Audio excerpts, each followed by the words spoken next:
Ini adalah pembelajaran analisa teknikal dari nol yang bisa kalian gunakan di instrumen finansial seperti saham, kripto, dan juga yang lainnya. Dan gue mau ngingetin agar hati-hati terhadap penipuan yang ada di Telegram. Kalau misalnya kalian disuruh transfer-transfer dengan mengatasnamakan gue, itu harap hati-hati karena itu adalah penipuan. Jangan sampai kalian melakukan transfer. Dan juga kalian bisa subscribe channel ini kalau misalnya kalian merasa channel ini bermanfaat untuk kalian. Dan juga bantu like video ini dan juga share ke teman kalian yang lain. Nyalain notifikasinya, loncengnya dinyalain supaya kalau misalnya gue update video kalian bisa langsung dapat notifnya. Oke? Selamat belajar dan semoga bermanfaat.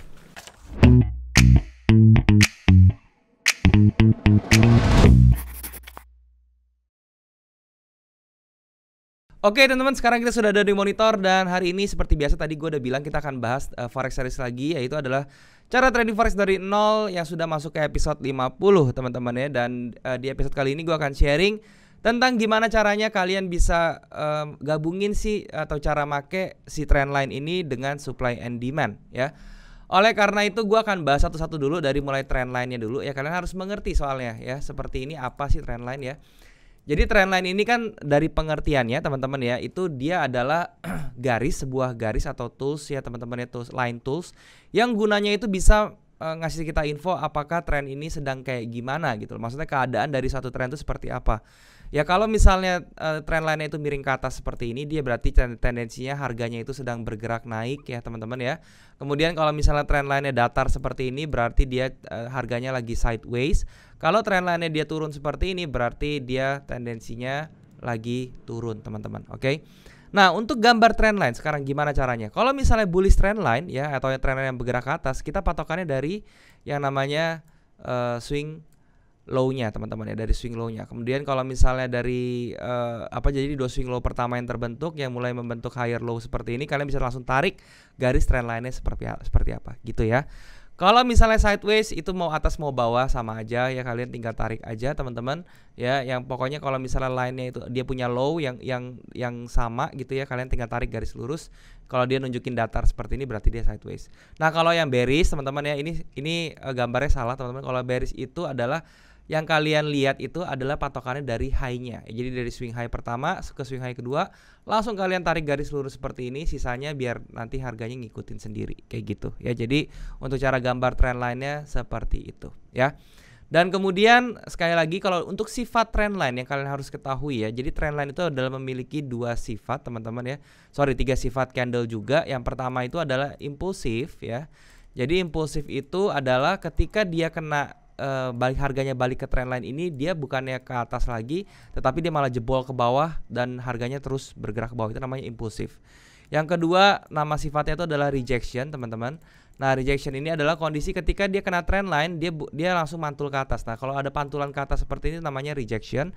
Dan yang ketiga itu namanya false break teman-teman ya. Jadi false break itu ketika seolah-olah dia break ke bawah, tapi ternyata pada saat dia masih berjalan, harganya masih running, dia tiba-tiba balik ke atas dan dia bergeraknya malah ke atas. Itu namanya false break ya, seperti itu. Jadi itu adalah sifat-sifat trendline yang kalian harus tahu gitu loh ya. Dan untuk kalian gabungkan dengan supply and demand, berarti itu gunanya untuk apa? Kenapa Bang? Kenapa kita mesti gabungin trendline dengan supply and demand? Karena itu untuk konfirmasi gitu ya. Jadi ingat kalau misalnya dua tools dijadiin satu, itu artinya untuk memperkuat satu sama lain atau menjadi konfirmasi namanya gitu ya. Nah dari supply and demand sekarang saya bahas ya. Apa yang kalian harus tahu dari supply and demand? Oke, sekarang kita bahas supply and demand ya. Tadi trendline-nya sudah jelas kayaknya gitu ya. Sekarang dari supply and demand-nya, apa yang kalian harus tahu ya, supply and demand seperti namanya itu dibagi menjadi dua area. Yang pertama itu adalah area supply ya, area supply, dan kemudian yang kedua itu area demand gitu ya.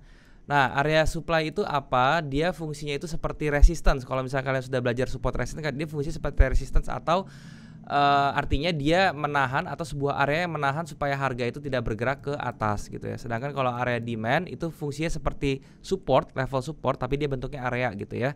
Yaitu adalah area yang berfungsi untuk menahan harga supaya dia tidak bergerak lebih ke bawah lagi. Jadi dia sebagai tahanan bawah, area supply itu sebagai tahanan atas. Dan bagaimana level-level atau area-area yang bisa dimasukkan sebagai kategori supply and demand? Yaitu adalah area konsolidasi teman-teman ya. Konsolidasi ini kalian harus perhatikan. Jadi ketika kalian melihat area itu sideways kecil gitu ya, konsolidasi kecil maupun yang besar ya, Itu sama aja sebenarnya. Intinya kalau harga bertumpuk itu kalian bisa menjadikan itu sebagai area supply and demand gitu. Oke.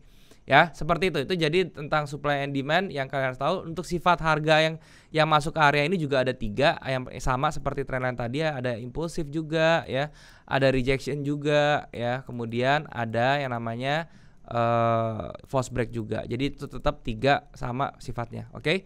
Nah, sekarang gimana caranya untuk gabungin kedua ini gitu ya. Jadi cara gabunginnya adalah ketika suatu harga terbentuk tren tertentu ya seperti ini ya, dan dia koreksi ke bawah, kalian lihat pada saat dia kena garis trendline ini di level ini atau di area sini, sebelah kirinya kalian lihat apakah dia ada area supply atau area demand gitu ya. Jadi dalam hal ini kalau bullish pasti yang kita cari area demand ya, apakah dia muncul area demand. Kalau ada, ketika harga masuk sini, kita tunggu konfirmasi candle, yaitu adalah ketika tunggu swing low terbentuk di sini, baru kita bisa masuk, bisa entry, dan kemudian kita bisa bergerak ke atas dan bisa mengambil entry buy di sebelah sini, gitu ya. Jadi poinnya adalah di bentuk trendline apapun maupun bullish sideways seperti ini, ingat seperti pada saat dia kena daerah trendline bawahnya.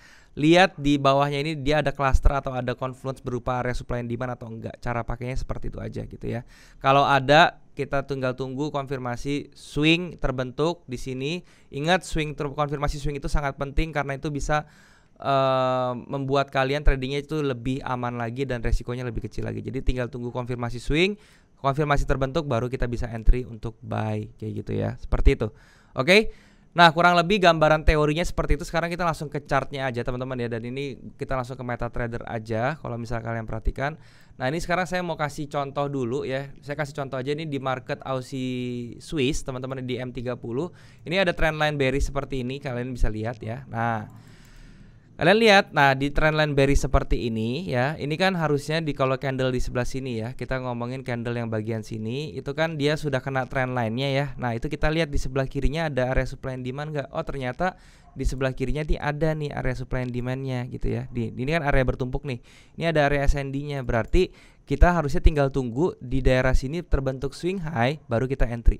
Tetapi yang terjadi di market ini adalah dia begitu masuk area sini walaupun ada SND-nya, tetapi dia tidak membentuk yang namanya swing, dia malah impulsif. Sifat candle tadi yang pertama impulsif, dia malah nerobos terus ke atas, dan ini tidak bagus teman-teman. Artinya bearish trendline ini itu sudah di violate atau sudah lemah powernya gitu. Jadi kalau dia tidak terbentuk swing high di dalam sini, kita tidak boleh mengambil apapun atau bereksekusi atau mengambil action apapun gitu. Jadi kita harus wait and see sampai dia ini terbentuk swing high dulu seperti itu. Oke, itu untuk si Aussie CHF. Kita cari contoh lain teman-teman sekarang ya. Misalnya mau ini, untuk pemakaiannya mau di time frame apapun terserah ya. Di sini saya coba ke time frame yang lebih besar, tapi terserah kalian mau pakai time frame apa, itu monggo silahkan. Tidak ada yang harus atau pasti gitu ya teman-teman ya. Nah sekarang kalau misalnya nih di kondisi sideways seperti ini, kalian bisa lihat ya, ini trendline-nya sideways horizontal seperti ini, dan pada saat dia di atas ke bawah, kalian bisa lihat ya pada saat ke bawah di sebelah sini ya dia kena ya, dia ada rejection seperti ini. Kalian lihat sebelah kirinya ada area supply and demand nggak? Oh ternyata di sini ada harga bertumpuk, di sini bisa menjadi area demand sebenarnya. Oke, dan pada saat dia kena ke trendline ini dan dia ada demandnya, kita tinggal tunggu sekali lagi dia bikin swing, yang mana itu terbentuk di sebelah sini swing, kita entry buy. Di sini kita bisa ambil sekitar 70 pips ke atas kayak gitu kurang lebih gitu ya. Itu di sideways seperti itu.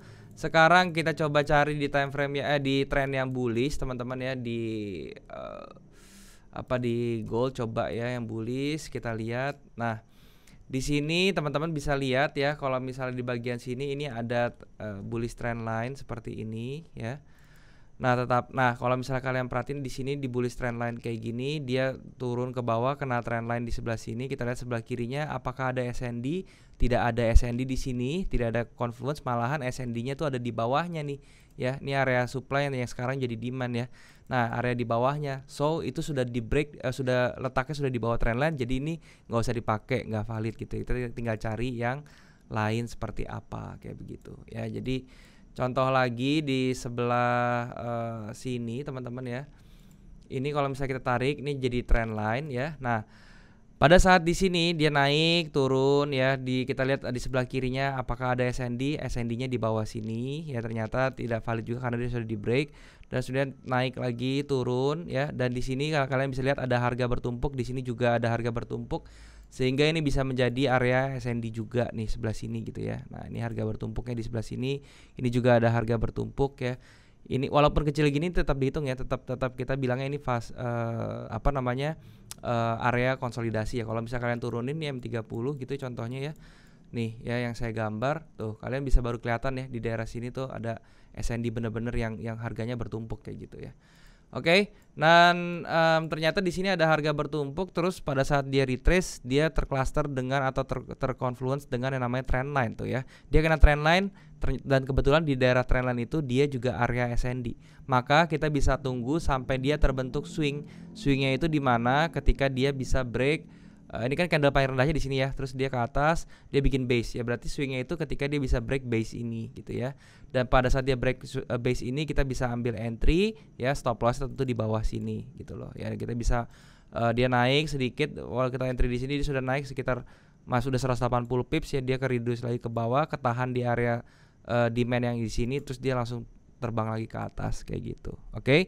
Jadi cara penggunaannya sebenarnya simple sekali. Kalian tinggal pertama langkah-langkahnya adalah kalian identify dulu trendline yang terjadi.